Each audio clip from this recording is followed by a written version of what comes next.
Yeah, I welcome warmly the commanders of KTCC and Peshmerga, Zervani Peshmerga, for their attendance here today. وان حوالت كوبان ترجمة دكتورس بجال وام دابون كوشيان بيزستانا هم دا دجوار بجال بيشمرگت ما كار بكن جبو زيادتر فير ببنو فيري تشتين زيادتر ببنو.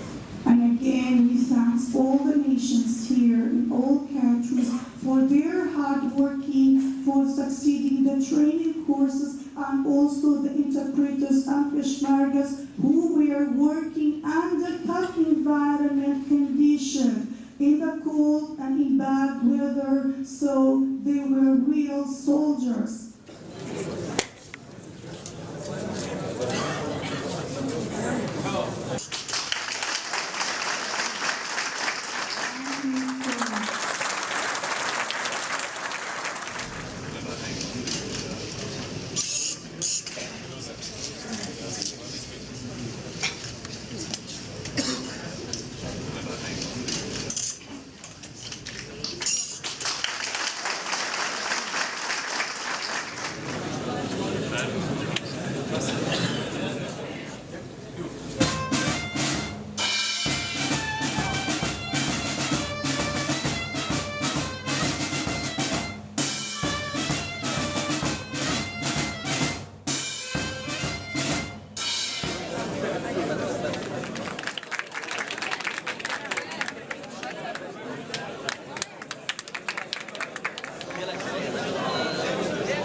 Çık